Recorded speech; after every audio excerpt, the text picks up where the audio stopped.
Here's one of the most powerful philosophies I picked up in network marketing, the law of averages. It goes like this. If you do something often enough, a ratio will emerge.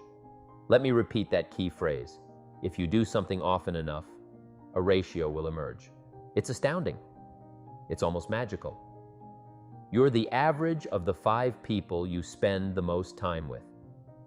Understanding the law of averages is crucial, especially in a personal sense. The concept is simple. If you do something often enough, you'll develop a ratio of results. For leaders, grasping these ratios is essential because when you're working with people, you've got to have some metrics, some charts to evaluate both your performance and theirs. Let's talk about what we mean by ratios. Say you're in sales, just starting with a company, and you're out there representing a product or service. You talk to 10 people, and 9 say no, while 1 says yes. We call this your opening ratio. You might think, that's not a great ratio. But hold on, it's your starting point, your opening ratio. At first, don't worry too much about the numbers, just focus on getting some activity going. Let's call it what it is, 1 out of 10. Here's where it gets exciting. Once a ratio starts, it tends to continue. This is something every leader needs to understand to avoid frustration. If you talk to 10 people and 1 says yes, then you talk to 10 more. The chances are excellent that you'll get another one. Talk to 10 more and chances are you'll get another. It's almost uncanny. I can't fully explain how it works, but I know it does. There are plenty of things in life where you don't need to know the mechanics, just the results. It's like this. Some people spend their time studying the roots while others are busy gathering the fruit. It just works. And it's a fascinating subject, the law of averages. Salespeople, entrepreneurs, and all successful people know that to increase your wins, you've also got to increase your losses. When it comes to relationships, we are greatly influenced, whether we like it or not, by those closest to us. It affects our way of thinking, our self-esteem, and our decisions. In baseball, we call it a batting average. If you talk to 10 people and 1 says yes, your ratio has begun, 1 out of 10. Here's what's fascinating about the law of averages. Once it starts, it tends to continue. This is groundbreaking. Once a ratio starts, it tends to keep going. If you talk to 10 and get 1, chances are excellent that if you talk to 10 more, you'll get another. And if you talk to 10 more, you'll get another one. Now you can compete. Even if you only get 1 out of 10, you can compete with someone who can get 9 out of 10. Suppose you've been in the game for a while and can get 9 out of 10. I'm just starting, and I can only get 1 out of 10. If we have a 30-day contest, I'll beat you. You might wonder, how could I beat you? Here's how. During those 30 days, you talk to 10 and get 9. I talk to 100 and get 10. I beat you. Isn't that clever? This is sharp thinking, and I do it for 2 reasons. First, I sincerely want to win. But I also do it for another genuine reason. I want you to lose. And that's noble on my part. Here's why it's noble. You learn more by losing than by winning. So I want to give you that experience. Now here's how I do it. Once I grasp the law of averages, I realize that when I'm new, I can make up in numbers what I lack in skill. I can make up in numbers what I lack in skill. Now who can do that? Anyone with ambition. Anyone with a bit of ingenuity. Anyone. It doesn't matter. Here's another thing. The law of averages can be improved. If you get 1 out of 10, talk to 10 and get another one. Talk to 10 more and you get another one. But the 4th time you talk to 10, you get 2. Why? Because you're getting better. You're getting better. And who can get better? Anyone. Talk to 10, get 2. Talk to 10, get 2. Eventually talk to 10 and get 3. I finally got up to about 3. Now it takes more than a genius to go beyond 3 or 4, but 3 is enough. If you bat 300 in baseball, they'll pay you $4 million a year. That means you're out 7 times out of 10. 7 times out of 10, and you still make $4 million a year. Are you ready for that? This works incredibly well, and in your business, just jot this down. You don't have to bat 1,000. You don't have to bat 1,000 to make big money. 1 out of 10 is fine, 2 out of 10 is fantastic, 3 out of 10 is phenomenal. Some extraordinary genius might get 4 out of 10, but 3 out of 10 is more than enough to make you rich beyond your wildest dreams. This is how I approached my friends, neighbors, and relatives when I first started recruiting. I said, look, I've got a new business, and I'm getting about 3 out of 10 to join. And I didn't mind if they just came to the meeting and were one of the 7 who didn't. It didn't matter. They were my friends, and they'd do me a favor. It wasn't important to me whether they liked it. It wasn't important whether they joined. It wasn't even important whether they bought anything. What mattered was that they listened. One reason I wanted them to hear the story was that a year from now, if I was doing well, I didn't want them saying, "How come you never picked up the phone a year ago? I never got a letter, never got a call. You call me a friend, and you're making all this money. You never picked up the phone." I didn't want that to happen. So for 2 reasons, I wanted them to see what I was doing, so that a year later, if I was doing well, I could say, I gave you the opportunity. But also, just as a favor, I needed them to be one of the 7. It didn't matter if they bought or joined, but I needed 10 to get 3. And if they were one of the 3, wonderful. If not, it was fine. It might matter to them, but it didn't matter to me. Well, it mattered to me because we were friends, but it didn't matter in terms of my averages. So if you decide to get rich, just learn the law of averages, and you're on your way. Now here's the second law that changed my life forever. In network marketing, I learned the law of sowing and reaping. Embedded within the law of sowing and reaping is the story of the law of averages. Jot this down. The story of the sower comes from the Bible. Now, I'm no Bible scholar, but this story is so practical. Here's what it says, and take notes, because the details are where the drama lies. The sower was ambitious. He was ambitious. When you read the whole story, you'll conclude, yes, this was an ambitious sower. And here's the second thing. He had excellent seed. The sower had excellent seed. That excellent seed could be an excellent opportunity, an excellent product, an excellent story. So we've got an ambitious sower with excellent seed. But now, here's the rest of the story for your benefit and the drama of your life, so you can understand things better. Learning some of this is how I became wealthy by the age of 31.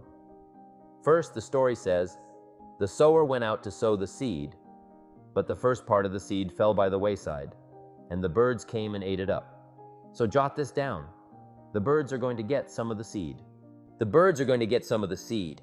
Now, you might ask, what does that mean? Well, let me explain. I invite John to a meeting. He said he'd be there Tuesday night. Tuesday night comes, and John isn't there. I wonder, why didn't John make it?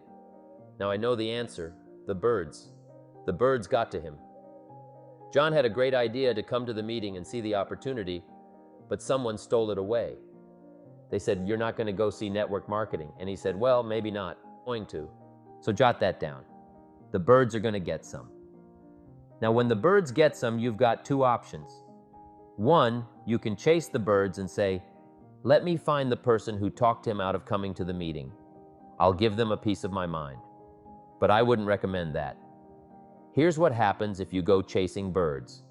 You leave the field. If you go chasing birds, you leave the field, which will distract you from your future, not enhance it. So you can't chase birds. It's just one of those things. And here's the best response when things are a little disappointing. Isn't that interesting?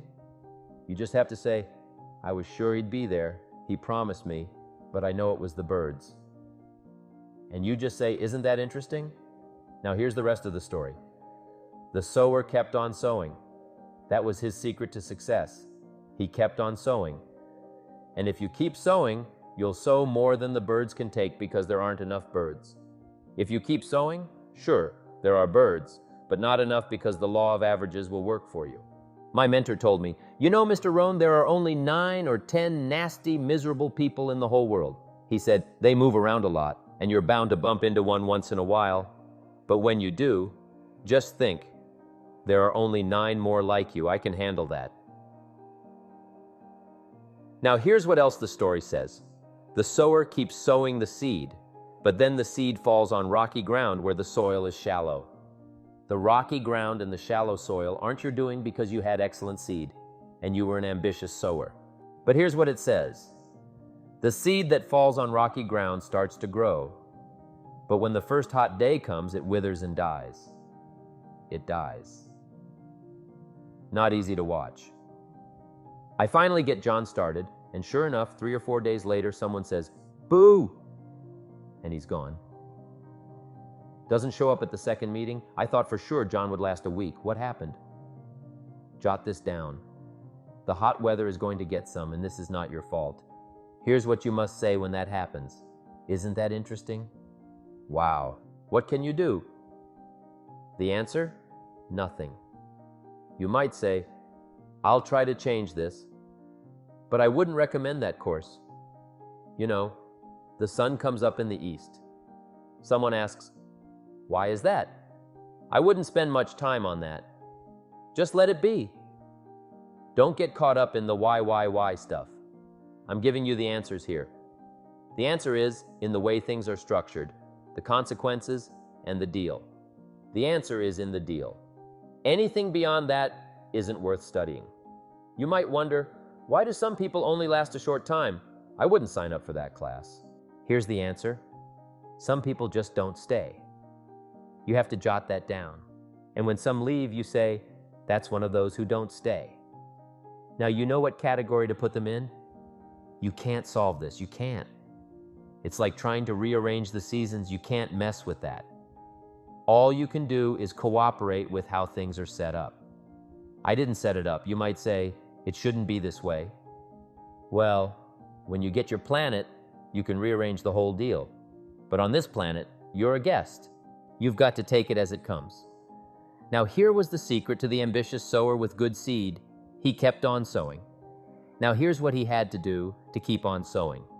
He had to discipline his disappointment. This is a key phrase to use for the rest of your life. You must learn to discipline your disappointment because you didn't set up the setup, and some people are not going to stay, and that is not your fault. Now, if you made some serious mistakes and ran them off, that's different. In that case, you're responsible. But if it's just in the normal course of things, this is how it is. Now, here's what it says. The sower keeps on sowing, and then the seed falls on thorny ground. Someone might ask, how much of this do you have to go through? Well, hang on. It's not the end of the story yet. Now the seed falls on thorny ground, and the little plant starts to grow again. But then the thorns choke it to death and it dies. So jot this down. The thorns are going to get some, and that's not your fault. What are these thorns? The story even calls them little thorns. Little cares, little distractions, little somethings. Who knows what all they are? I say, John, we had a meeting last night. You weren't there. John says, well, I can't make every meeting. I ask, why not? You're part-time. He says, well, the screen door came off the hinges, and you just can't let your house fall apart. You've got to fix things up. And I can almost hear the thorns choking. He says, some extra trash piled up in the garage. You can't let mountains of trash take over. You've got to keep your trash hauled out. People let little things cheat them out of big opportunities. People let little things cheat them out of big opportunities, and you feel almost helpless. What can you do about that? The answer? Nothing. You might wonder, why is this happening? I'm asking you not to sign up for that class. Don't sign up for the Why Is This Fun class. It's just the way it is, like winter follows fall and spring follows winter. So understand this, the thorns are going to get some. But now here's the good news. Let's finish the story quickly. The sower keeps on sowing. The seed keeps on being shared. The story keeps on being told. Yes, the invitation can become more powerful for me as it was a year later than it was in the first month. Because now I can say, I'm making twice as much money part-time as I did in my full-time job. Yes, the story can be more powerful, but the law of averages will still apply. But here's what the story says. Finally, the seed falls on good ground. Finally, the seed falls on good ground. But here's the key. The sower didn't stop. He kept sowing, and eventually, the seed fell on good ground. And when it did, it produced results. Some 30%, some 60%, and some 100%. That's the law of averages at work. If you share a good idea often enough, it will fall on good ground. Yes, you'll have to go through the birds, the rocks, and the thorns, but if you keep going, you'll find good ground. As a leader, remember this: some people will be 30%ers, some 60%ers, and a few will be 100%ers. Your job is to keep sowing, keep working with what you have, and trust the law of averages. Eventually, you'll find those 100%ers.